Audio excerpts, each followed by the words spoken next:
Oke, kita mulai ya. Ya, Kak.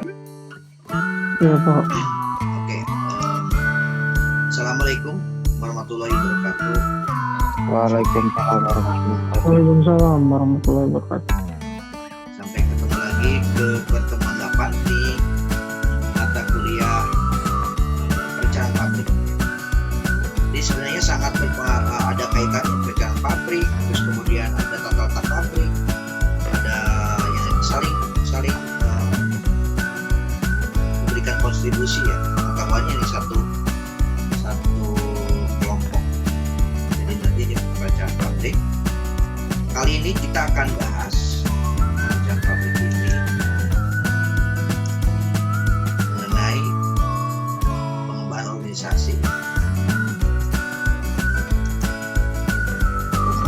dan penyediaan SDM. Oke, pertemuan 7 per 8 ya. 8 ya. 8, Pak. Pertemuan 8. Nah, kalau tadi sangat terkait dengan mungkin berbarengan sama dengan tadi terkait dengan mata kuliah ekonomi. Sebenarnya sebelum ekonomi ini kita awal-awal pada saat kita merancang pabrik, setelah kita siapkan semuanya itu, baru kita memikirkan bagaimana organisasi dalam menjalankan industri tersebut. Jadi tugas kita dalam merancang suatu industri itu adalah salah satunya mengenai mendesain organisasi. Ini merupakan salah satu tugas umum yang harus oleh pengelolaan organisasi. Yang perlu dipikirkan suatu desainnya efektif. Apakah efektif dengan membuat organisasi yang dimaksud desain itu seperti apa dia efektif. Jadi perancangnya kita harus melakukan perancangan bahwa pada organisasi kecil biasanya tidak dibutuhkan rencana struktur yang rumit. Ini adalah struktur sederhana. Salah satunya jumlah orangnya tidak banyak. Ini dulu. Berarti struktur organisasi itu ada 4 struktur organisasi. Ada struktur organisasi sederhana, struktur organisasi fungsional, struktur organisasi divisi, dan aktif. Jadi kita harus pelajari dulu 4 ini, ada perbedaannya. Baru kita bisa memilih organisasi semacam mana yang cocok untuk industri yang kita bangun.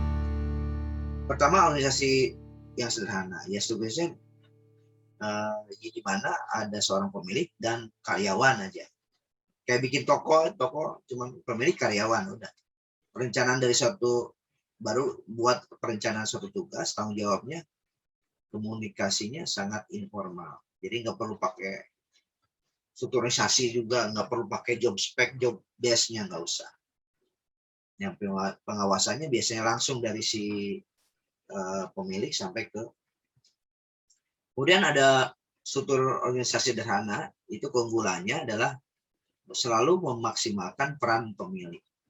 Ya, pemilik dimaksimalkan, pemeran dari pemilik itu sangat tinggi. Kemudian memungkinkan respon cepat terhadap perpindahan pasar produk, jadi langsung gampang pindah orientasi, pindah orientasi pasarnya, industri berubah juga bisa dengan mudah.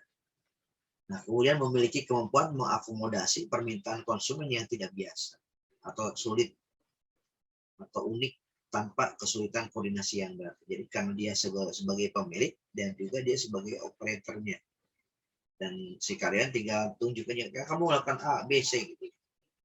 Kemudian kelemahannya adalah ketergantungan perusahaan pada pemilik. Kalau pemiliknya nggak ada di tempat, wah macet. Sebagai titik pusat dari semua keputusan dapat menghambat dari perkembangan perusahaan. Jadi kalau perusahaan-perusahaan masih kecil-kecil ya semua tergantung pemilik. Contoh organisasi ya pemilik sama karyawan langsung. Atau sebenarnya ada pemilik, manajer A, manajer B, manajer C. Kedua adalah struktur organisasi fungsional. Fungsional ini agak lebih mending daripada yang sebelumnya. mencapai efisiensi melalui spesialisasi. Biasanya ada perlu bagian keuangan khusus sendiri, bagian marketing sendiri, bagian produksi sendiri. Jadi mengembangkan keahlian fungsional. Diferensiasi dan delegasi, nah ini agak rada mending diberikan delegasinya, keputusan-keputusan yang didorong supaya mereka melakukan keputusan. Tapi ada beberapa batasan-batasan tertentu yang keputusannya harus diambil oleh si pimpinan. Nah, memelihara kendali terpusat atau keputusan strategik. Kemudian ada struktur terkait erat dengan strategi melalui penunjukan kegiatan-kegiatan kunci seperti unit-unit yang terpisah. Jadi kayak divisi-divisi, departemen-departemen. Ada fungsi-fungsinya, fungsi-fungsi. Kelemahannya adalah mendorong spesialisasi yang sempit sehingga terjadi yang sempit dan persaingan atau konflik antar fungsi. Misalnya orang keuangan berantemnya sama orang produksi. Kemudian marketing sama keuangan. Dan banyak lagi yang lain.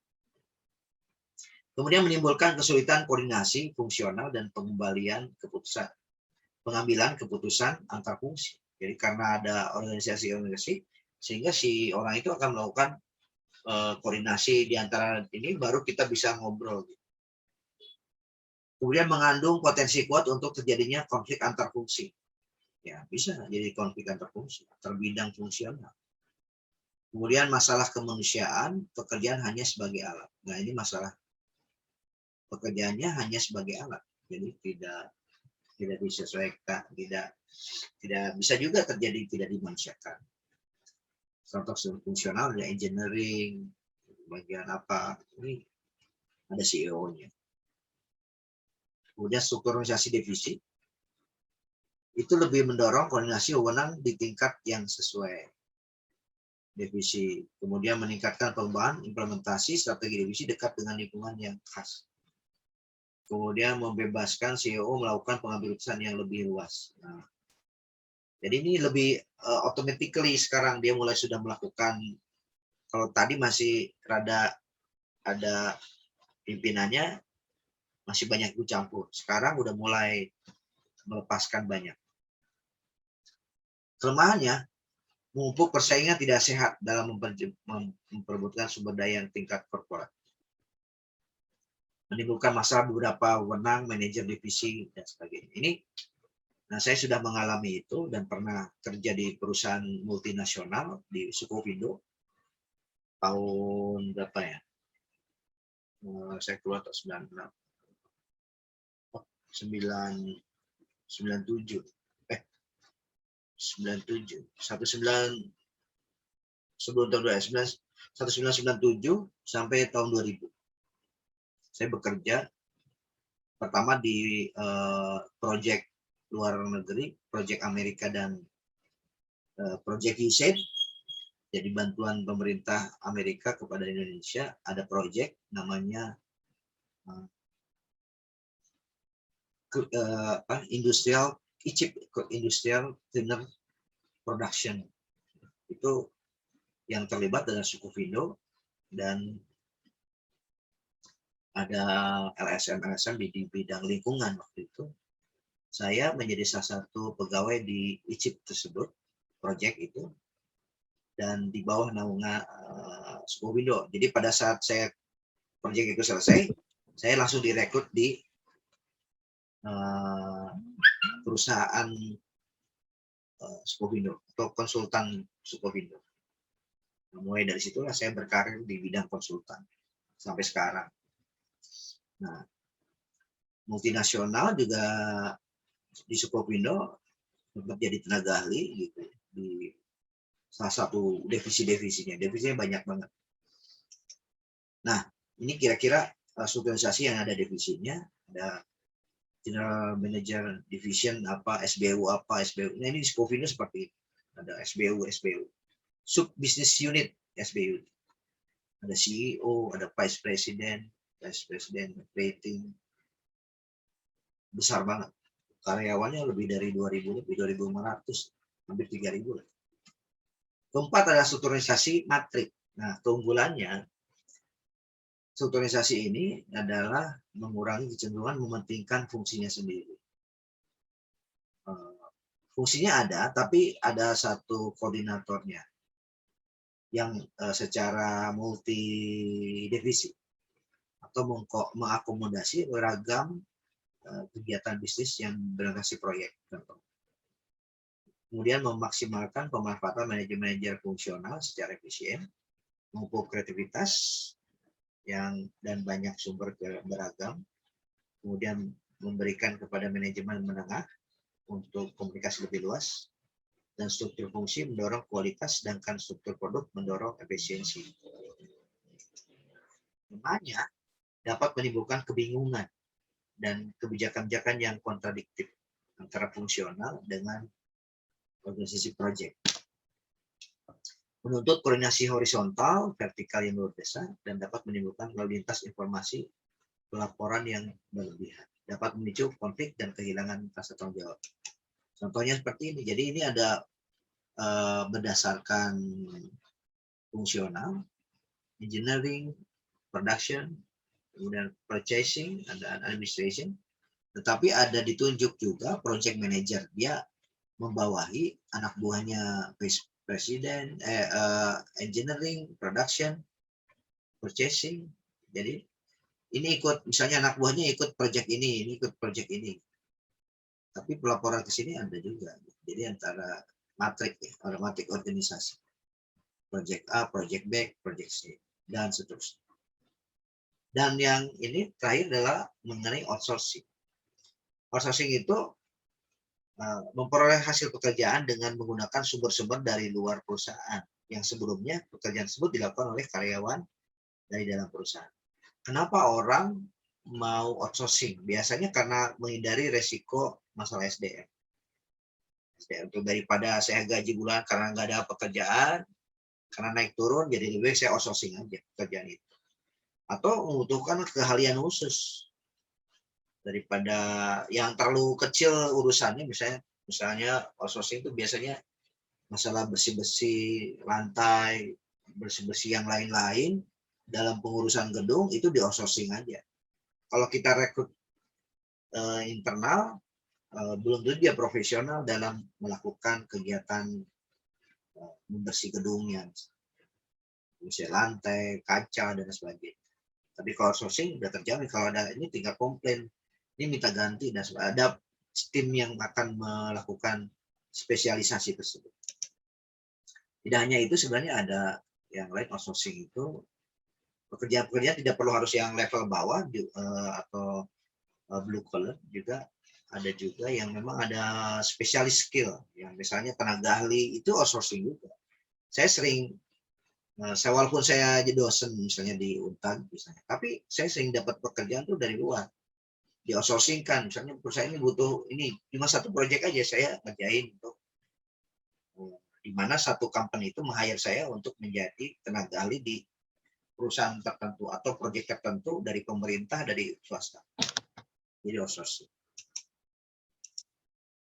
Keuntungan outsourcing adalah menekan biaya-biaya kegiatan sebelumnya, misalnya kegiatan dalam perusahaan. Terus kemudian mengurangi jumlah modal, kemudian manajer dan personal itu dapat berkonsentrasi pada hal yang penting, tadi ya, memungkinkan perusahaan mengendalikan, meningkatkan sumber daya perusahaan yang menguntungkan dan kompetitif. Jadi tinggal mencari outsourcing yang sama, mana yang paling efisien, yang lebih murah misalnya. Kemudian memungkinkan perusahaan belajar dan mengembangkan kemampuannya melalui ide-ide dan kemampuan memunculkan keahlian lingkup kerja yang dilakukan oleh partner dari luar. Jadi spesialisasi. Kemudian ada kelemahan dari outsourcing adalah hilangnya sebagian kontrol terhadap pihak luar. Jadi kalau pakai outsourcing ada hal yang tidak bisa kita kendalikan.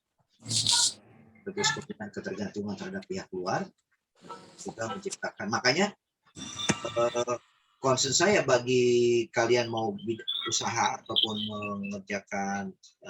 mengelola nanti ke depan mengelola sebuah perusahaan, outsourcing itu tidak boleh dilakukan pekerjaan-pekerjaan yang sangat penting terhadap output perusahaan kita. Contoh misalnya pabrik apa ya? misalnya kendaraan mobil kendaraan, misalnya merancang mobil atau membuat mobil. Yang nggak boleh outsourcing itu yang penting-penting. Contoh misalnya perakitan itu sangat penting kalau di bidang, tapi yang lainnya bisa outsourcing ke orang. Jadi perakitan sama penjualan bisa langsung sekalian. Jadi ada proses apa yang penting itu yang nggak boleh di outsourcing, karena kalau pekerjaan-pekerjaan yang sangat penting itu di outsourcing orang, kalau dia ngambek nggak bisa bekerja, outputnya kepada kita, terakhir output kita jadi terhambat gara-gara outsourcing. Kemudian dapat mengakibatkan reaksi negatif dari pihak publik, investor, kalau dia melakukan pekerjaan tidak profesional. Jadi ada hal yang tidak bisa dikendalikan. Sulit untuk menyusun suatu perjanjian kesepakatan yang bagus dan sah, terutama untuk pelayanan. Jadi kalau misalnya gini, salah satu, makanya kalau dalam dalam pelayanan sukses dari pelayanan kita itu apa aja nih poinnya, misalnya customer service, terus ke proses terus-terusnya. Nah, itu yang penting, itu jangan di outsourcing. Tapi kalau yang rantai setelah itu disupport oleh bidang-bidang lain, mungkin bisa di outsourcing. Tapi tidak semualah di outsourcing, kecuali memang kita tuh jadi makelar. Kalau makelar kan anggap aja itu outsourcing semua. Cuman mindahin itu doang, mindahin produk. Perusahaan dapat terikat dalam suatu kontrak kerja jangka panjang dengan resiko atau suatu kontrak itu tidak kompetitif lagi. Ini biasanya untuk ini kan kontrak jangka panjang. Jadi nanti larinya ke rantai supply yang pernah kita bicarakan. Kemudian mengarah meningkatnya budaya kerja yang terpecah. Ya kalau outsourcing susah untuk meningkatkan budayanya. Tapi selama ada kontrak kerja dengan outsourcing bisa aja sih. Nah, begitu mungkin itu adalah mata kuliah hari ini. Kita ke depan akan membahas mengenai job spec dan job desk. Apa sih bedanya gitu? Dalam merancang ini kan artinya setelah dapat ini baru kita tetapkan kira-kira struktur organisasinya seperti apa kalau misalnya industri itu kita bangun. Setelah itu baru kita jabarkan dari struktur organisasi itu menjadi job desk-nya atau job spec. Dan kemudian dari job spec itu baru kita menetapkan sistem remunerasinya atau sistem penggajiannya seperti apa. Sistem pengupahannya seperti apa. Itu remunerasi. Nanti kita akan bicara ke depan bagaimana proses rekrutmennya. Bagaimana proses rekrutmennya sehingga terjadi satu deal-dealan untuk bisa kita rekrut. Nanti kita bahas lebih dalam mengenai job spec, remunerasi, dan rekrutmen. Ya. Jadi supaya kalian juga paham kalau kamu mau direkrut sama industri, rekrutmennya itu proses seperti apa sih rata-rata gitu. Ya tidak semuanya fix sama, cuman mirip-mirip misalnya. Tapi secara umum pasti bentuknya sama. Ya.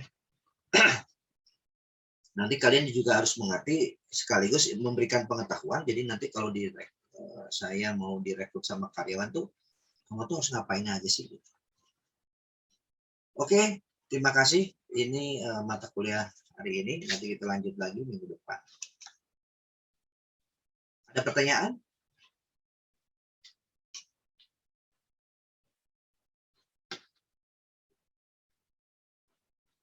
Halo? Ada pertanyaan enggak? Pertemuan 8. Pertemuan berapa, Pak? Cukup, Pertemuan Pak. 8. Pertemuan 8.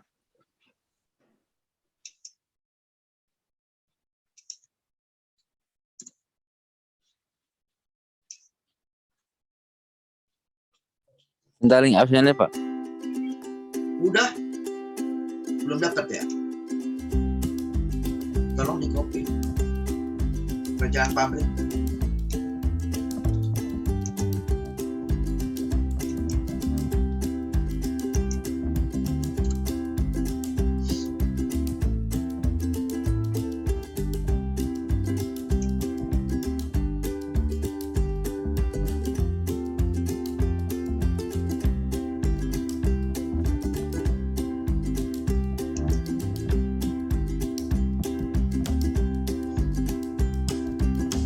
Oke, ada pertanyaan?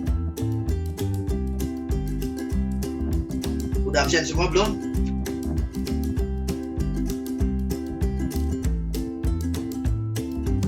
Udah Pak. Oke. Kalau sudah atau tidak ada pertanyaan, saya cukupkan sekian. Iya Pak. Terima kasih. Assalamualaikum warahmatullahi wabarakatuh.